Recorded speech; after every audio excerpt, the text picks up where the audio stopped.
Assalamualaikum warahmatullahi wabarakatuh. So back with my presentation again, and today I'm gonna presentation about rights and obligation of citizens. But first, let me introduce myself. My name is Aliana Fitriani, and I'm from Faculty of Law, Hasanuddin University. First is learning objectives. Students as undergraduate and professional candidates are expected to first self-disciplined, and the second is able to apply the harmony.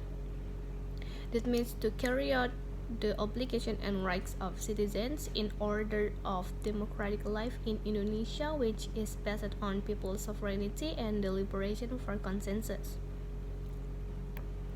Okay, as our main topic is rights and obligation of citizens. So the first chapter we have to explain is about concept of rights and obligation of citizens. But first we must know the definition about it. And the definition about obligation is something that must be done, and for the rights is authority over something. And rights and obligation are something that cannot be separated. According to the correlation theory adopted by followers of utilitarianism, there is a reciprocal relationship between rights and obligation.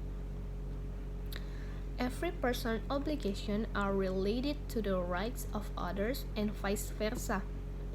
Rights in the real sense if there is a correlation, and right without obligation according to them do not deserve to be called rights. Nation and state. According to Otto Bauer, nation is a group of people who have the same characteristic grow because of the same fate to form a country. And according to Max Weber, the state is an organization of power from society and is a tool used to achieve common goals.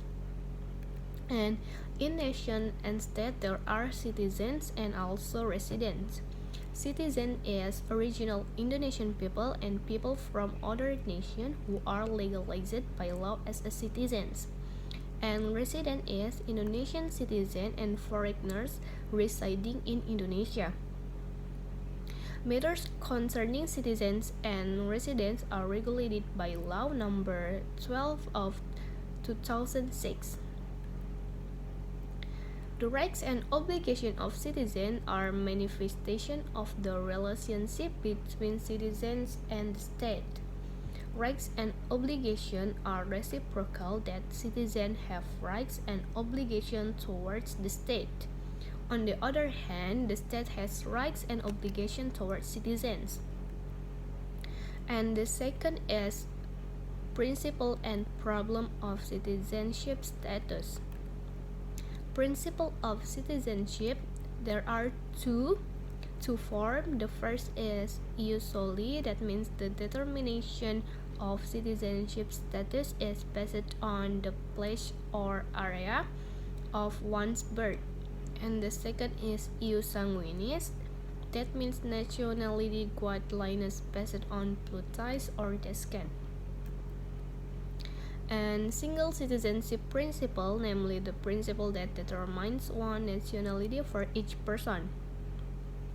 And the second is limited dual citizenship principle, namely the principle that determines dual citizenship for children in accordance with the provisions stipulated in law. Citizenship status problems occur as a result of the strict application of the citizenship principle in a country. And there are three citizenship status problems, and the first is apatrida, that means do not have a citizenship status, and there are two factors. And the first factor is the country of parents' advice basic and ius soli, and the second factor is birth in country with the basic principle of ius sanguinis. And the second is bipatride, that means have two citizenship status, and there are two factors too. The first factor is parent countries above the principle of ius sanguinis, and birth in country with the basic principle of ius soli. And the last citizenship status problem is multipatride. That means a person living in the border between countries and parents have a different nationalities. And to solve the problem of citizenship problem is Indonesian Stroke Law number 12 of 2006 regulated how to obtain citizenship status, and in accordance with the 1945 Constitution Article 28D paragraph 4 that everyone has the right to citizenship status. And how to get Indonesian citizen status? The first way is naturalization, and there are two types of naturalization. The first is active naturalization, is option right, is the right to vote or submit a wish to become a citizen of a country. And the second is passive naturalization or repudiation right, is the right to refuse a grant citizenship. And citizenship application can be submitted by the applicant if it meets the following requirements. The first is already 18 years old or already married, and at the time of submitting the application he is already residing in the territory of Republic of Indonesia for at least 5 consecutive or 10 years not consecutive. And the next thing is physically and mentally healthy, can speak Indonesian and acknowledge the basic state of Pancasila and the 1945 Constitution of Republic Indonesia, and never been sentenced for committing a crime punishable by imprisonment of 1 year or more, and also have a job and have a regular income. Okay, there are rights and obligations of citizens in the field of education and culture, as well as science and technology.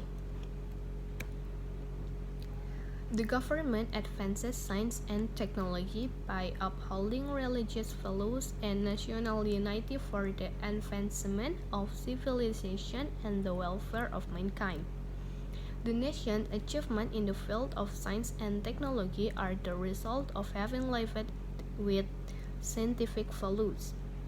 However, the resulting scientific values must still uphold religious values and strengthen national unity.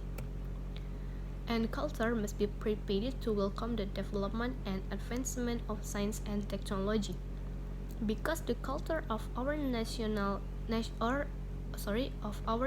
is still largely based on traditional ethnic culture, while science and technology comes from the development of more advanced foreign cultures. So if the growth of our national culture is not prepared, what is called as a cultural gap, namely the state of life of the Indonesian nation that is struggling with a new culture that does not understand. And there are rights and obligations of citizens in the field of national economy and social welfare. The application of the principle of kinship in the national economy isn't a populist economic system. The people economic system is a national economic system based on principles of kinship, sovereignty of the people, with the Pancasila morals, and showing serious support for the people's economy. The people's economic system is an economic system that relies on the strength of the majority of the people, and this system is inseparable from the definition of people economic sector, namely the economic sector, both the production, distribution, and consumption sectors, which involve the people, provide benefits to the people, their ownership and control by the people.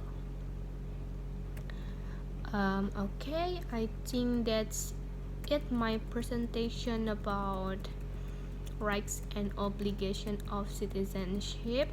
I'm hopefully you understand, and thank you for your attention. I'm sorry if I have a mistake. Wassalamualaikum warahmatullahi wabarakatuh.